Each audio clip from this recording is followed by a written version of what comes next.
I'm Abigail. This is Ellie, and welcome to another Two Kids interview. Today we are joined by children's and middle grade author Polly Horvath. Some of Ms. Horvath's books include Newbery Honor Book Everything on a Waffle, the National Book Award winner, The Canning Season, as well as the National Book Award finalist, The Trolls. She has also written the two-book Pine Island series, and just last week came out her newest book, Library Girl. Thank you so much for being with us today. Well, thank you for such an enthusiastic introduction. Oh, we're so happy to have you. Thank you. So in the intro, we mentioned how the book that about waffles that you wrote. Do you like waffles? I do like waffles, and my kids liked waffles. We But were wondering. oh, Yeah. but you know something funny? The year after that book got the Newbery Honor, I was on a book tour for it, and I was at a lot of schools and libraries, and every single one served me waffles. They had a waffle event around the book, and so by the end of the year, I was really so sick of waffles. I don't think I had one since. In a lot of middle grade books, parents seem to start the book by either being dead or sending their kids off to boarding school or not being around for some other reason. That happens in your books too. Can you tell us a little bit about why authors are so mean to parents in their books? Well, I think because fundamentally parents are simply boring. Get rid of them. The kids are the ones who you want to read about. They're the ones where all the excitement and the action is. I kind of. It has something to do with the fact that that's partly true. Once you get rid of the parents, then the kids have to face the world and solve things sort of on their own. And it's usually the arc of the kid coming to realize something that the book is about. So I think that if they've got parents overseeing things, the decisions they make and the dangers they face aren't quite as real. And I think that's why it's tempting to get rid of the parents. When I was a little girl, my sister and my brother and I had a game that we liked to play that was called Let's Pretend Our Parents Are Dead. And it wasn't because we didn't like our parents, it was because the game was called Lost Children. And the idea was that we were out on our own, and I think that's a fantasy for a lot of kids and a fear. I think a lot of kids fear what would happen if my parents weren't here taking care of us, and so that plays out in I think a lot of books as well. Yeah. Your books have a lot of humor in them. How do you know the humor will work for kids our age? Well, I don't. It's very different being a writer and a reader because when you're a writer, you're not really conscious of the audience so much. You've got this little uh, almost like a television show going on in your head, and you're watching it and typing away and getting it on into the computer, and you're not really thinking about how it's going to be received. And I think if you were thinking about how it was going to be received, it would sort of interrupt the flow of the writing because you'd constantly be sitting on your own shoulder looking at yourself right, and I don't think you'd get good work done that way. You have to sort of really be immersed in it. Which I always am when I'm writing. I'm not aware of really anything else. And for me, this interesting thing is that years ago I had a friend who was a hypnotherapist. So I made her hypnotize me because I was dying to find out what it was like. I mean, wouldn't you love to find out what it was like to be hypnotized? And I always made this assumption that you're not people who are hypnotized aren't aware of their surroundings and they don't know what's going on. But actually, you're just hyper focused. You're completely aware that you're still there. You know where you are in time and space, but you're terrifically focused on wherever the hypnotist is taking you in the back memories of your mind. And it's the same way when you're writing. You're aware you're in the room, but you're so focused on something that the fictional world becomes very real to you. So you're not really aware of kids whether they're laughing. And I never really think my books are funny. Um, I mean, I don't think about it. I just write, and other people have told me they're funny. That's a long explanation to a simple question, I know. You're from Kalamazoo, Michigan, Yeah. which is also where Derek Jeter's from. I heard you based the Huffington Library and Library Girl after the Kalamazoo Library. So why did you set the story in Indiana instead of Kalamazoo? Well, that's a really good question. And it's not one that anybody's asked me. And I think it's because, again, it's that weird thing that happens to you when you're writing, where you're not writing from the conscious part of your brain. Um, for one thing, you don't want to make things autobiographical because then you have to pay attention to the details being really correct. Whereas if you take things that you know and alter them in a fictional world, you can do anything you like with them. You don't have to, nobody's going to be writing you letters saying this is not the way it actually is or was. So in one sense, it's safer to put it into this fictional Huffington city that I created. And of course, it's not exactly like Kalamazoo, but it's sort of the fictional gets mixed up with my own memories of what it was like growing up there. And it's sort of a hodgepodge of that. Writing a book is a big commitment. So when you come up with an idea, how do you become sure that this is a story that you want to tell? Well, I don't. And I mean, that's sort of the chance you take. Every time you sit down at the computer um, to write, you've got the blank page in front of you, and you don't I never know what the story is going to be. There was a famous writer who I can't remember who said it now, and who I'm very sorry, but who said that writing is like driving through the fog. You can only see as far as the headlights, but that's as far as you need to see. And I think that that's true for a lot of writers, that you're writing not really knowing what's going to come next, and sometimes stories do burn themselves out halfway through because there's always a thrust to the story, something that's propelling you to keep going. And quite often you don't know until years later what that book was actually about and what the thrust of the book was that kept the motors running for that particular story. So it's to me, it's a mystery with a capital M. And I think that that's really the pleasure of writing, is that you don't know. It's kind of the pleasure of a lot of things. If you know it all to begin with, where's your curiosity? Where's the excitement of the project? It's more fun to find out things as you go along, and that risks failure, of course, but that's okay. So, how far have you gotten in a book before deciding it won't work and stopping it? I'm trying to think when's the last time. Usually not. I'm trying to think whether I've had a book lately that I've stopped it. Um, I stopped a couple of books halfway through, or what I would assume is halfway through, because you don't know because you've stopped it. But generally, that hasn't happened to me in a very long time. Generally, if I've started a book, it's because I have some compelling need to write that book. Now, that doesn't necessarily mean that somebody's going to have a compelling need to read the book. I might finish the book and think it's just fabulous and send it out, and somebody else will read it and say, no, I don't want to publish this because I don't get it, or I don't like it. So that's a whole different problem.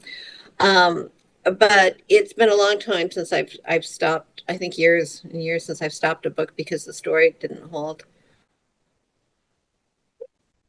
What you're saying, it sounds like you fall into the category of a pantser. Hmm, like Hmm. where you don't know what's going to happen until you start writing it.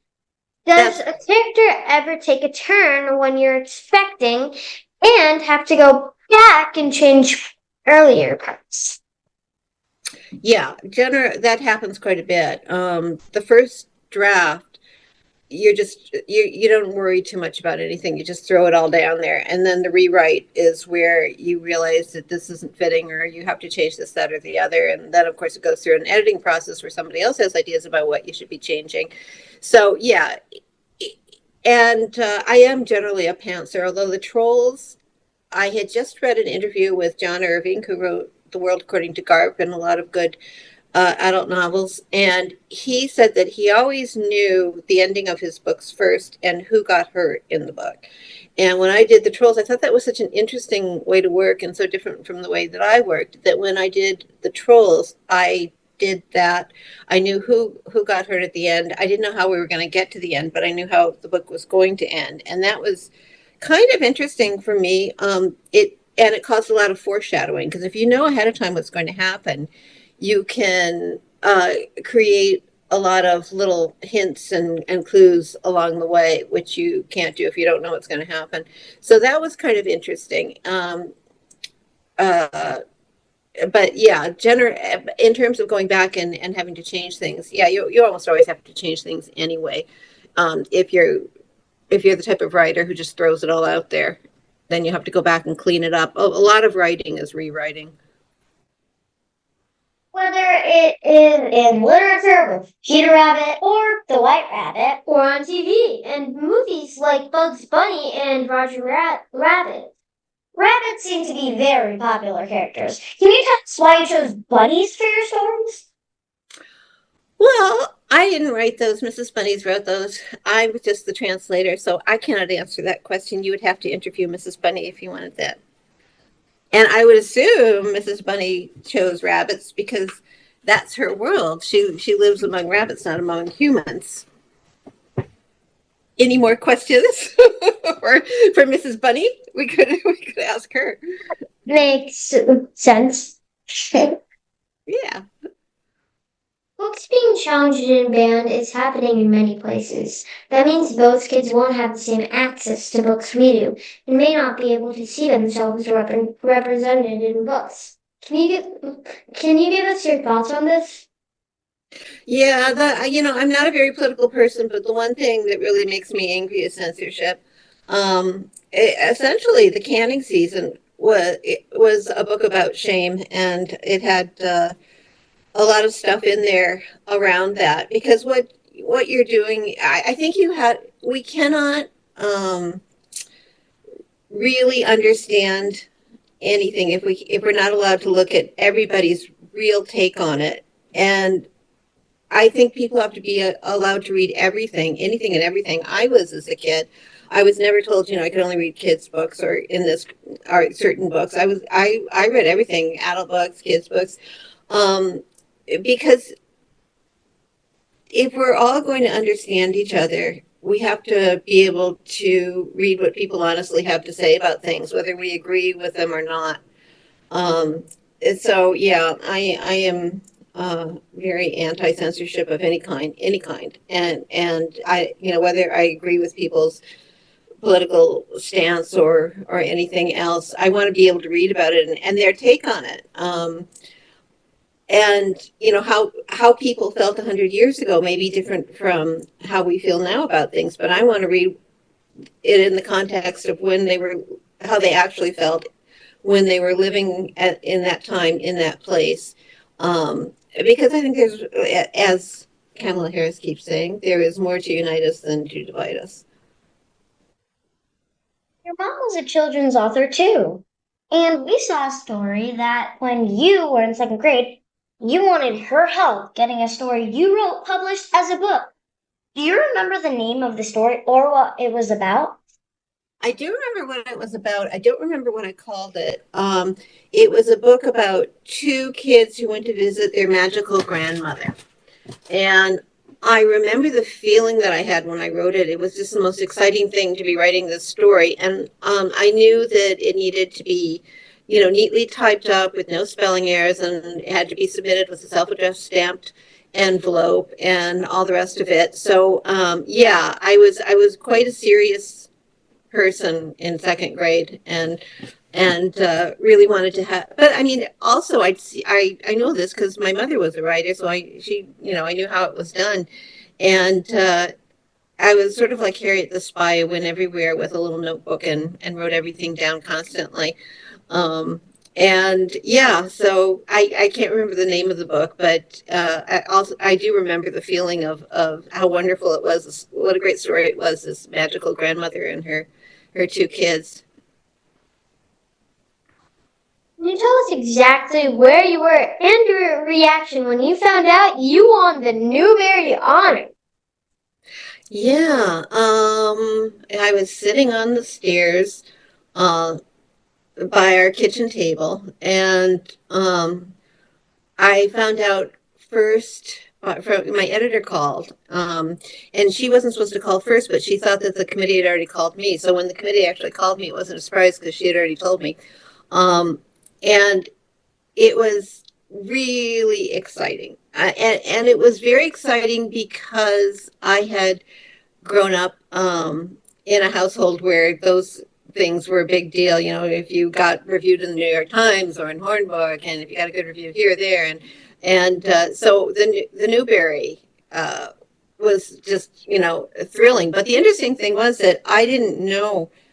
I mean, I thought it was great, but I had no idea the kind of, because I'd been sort of a not famous writer. I had no idea the kind of attention I was going to get after that.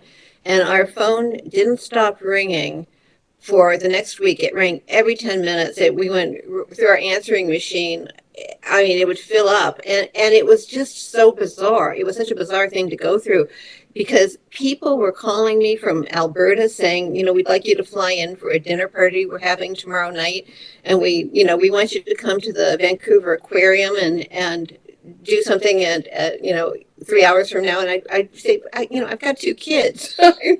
I'm not just going to pick up and go here, there, and everywhere. It was a really bizarre experience, and one that I don't think a lot of writers are prepared for. So yeah, a lot of excitement, a lot of razzle dazzle. I think everybody likes a lot of razzle dazzle, a little bit of razzle dazzle, not too much razzle dazzle. A little. What writer had the most influence on you? Um, Gosh, there's so many. It's really hard to say what writer had the most. Um, the thing is, here's the thing: is I love a lot of writers. I think Edward Eger. If I could write like anybody, it would be Edward Eger. I think he wrote really seven perfect children's books, and when I was a kid, I read them over and over again. And I loved Louisa May Alcott, and I love Roald Dahl. And then I loved Landia by Austin Tappan Wright, which is a novel that I'm not sure many people read anymore. And I love John Irving and Robertson Davies. And so I loved a lot of writers, but no matter how much you want to write like other writers, you're only going to write like yourself, which is generally speaking a huge disappointment. So it's whether they had a lot of influence on me, probably the edgier writers like Roald Dahl had more of an influence on me because I like writing I like that voice. I like a little bit of a danger, a little bit of an edge in books. And so probably they did, but in the long run, as I said, you can only write like yourself as much as you'd like to write like these other writers that you admire, or you can only write well if you let your own voice come out. What advice do you have for young writers? Well, number one, wear shoes when you write. I got that piece of advice from Anthony Doerr, and he said that because writers work at home, if you put on shoes when you sit down to write, you're signaling to your brain that you are now at the office. And he also said that when you sit down to write, you should sit down and choose a time, 1 hour a day, and you sit at the computer, and for that hour, you have to sit there in the chair and no email, no text, no internet, no snacks. You just sit there, and if you don't write anything for that entire hour, that's fine. But you have to sit there, and then you come in, you sit there the same way. What you find happens eventually is that your brain will kick in, and you'll start writing. But it's a practice and a discipline, really, and making yourself do it every day, not waiting for inspiration, is really important because I think you'll find that if you want to write, you will if you give yourself a designated time and place and do it religiously and not just sort of here and there. And the more you do it, the better you get, and the more rewriting you do, the better you get. So when I was in high school, I was really fortunate because I wanted to be a writer, and I had a really wonderful English teacher and a really wonderful German teacher. And for my last 2 years of high school, they said, listen, why don't you do your classes independent study, and we'll get you your own office in the library and a typewriter and a coffee pot. This was before computers, if you can believe it. And you can just sit there and write all day. And so I did. And they gave me a pass key to the building and a pass key to the library.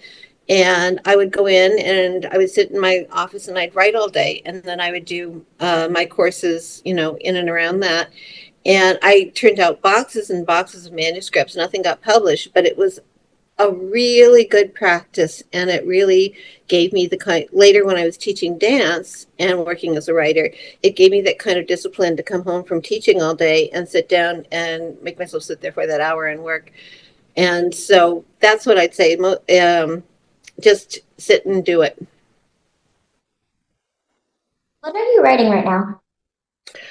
Nothing.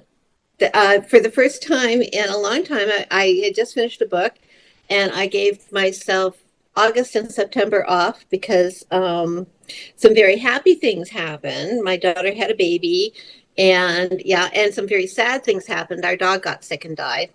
So it was just a very emotional up and down couple of months. So I'm not doing any writing. I'm just having a good time with my grandchildren right now. And I plan to get started on a new book in October. That was a surprising answer. Yes. What is the book you just finished? I just finished a book called All the Good Things to Eat. And I just finished like the first draft. So we're not into the production phase of it yet. So it's a middle reader in the upper end.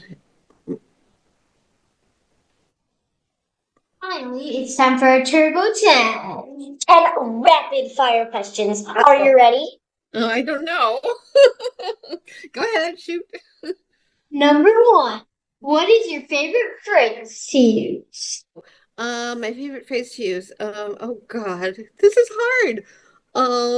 Let's see. The first question's always one of the trickiest ones. Well, Yeah. I think what do I say? I mean, this one you should ask my family. They probably know what I say over and over again. Um, Use it or lose it. I don't know. Number 2. What is one subject you'd love to learn more about? Oh, history. Mm. Yeah. Number 3. What is your go-to snack food? Cheese.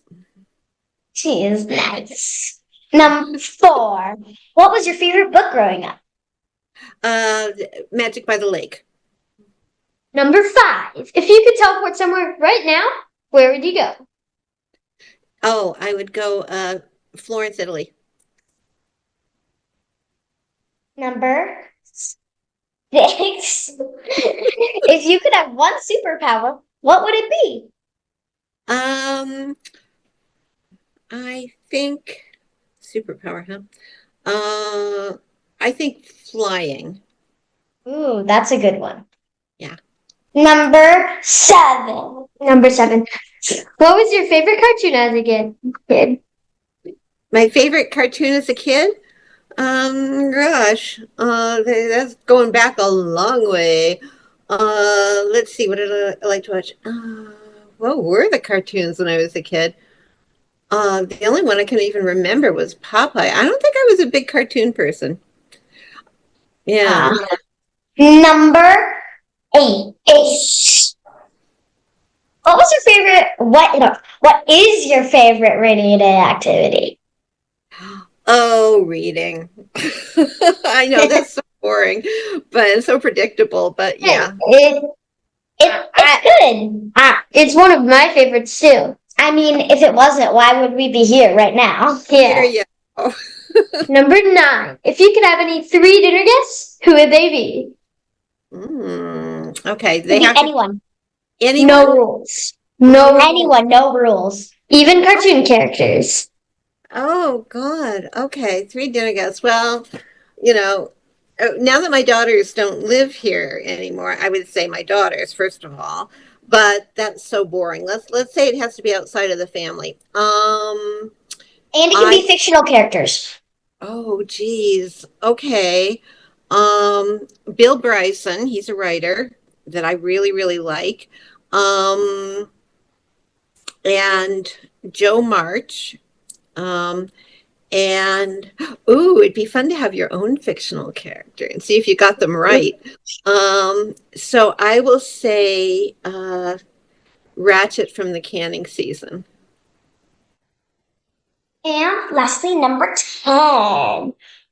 What is the best piece of advice you were ever given? Um, hmm. Uh, well, okay. I will tell you that I hate advice. I don't like advice at all. And I never take anyone's advice. And I really hate it when people give me unsolicited advice. So I don't think there is any good advice. I don't like advice. That's my answer. You were awesome. Thank you so much for doing that. And thank you so much for spending all this time with us. We can't wait to read your future books.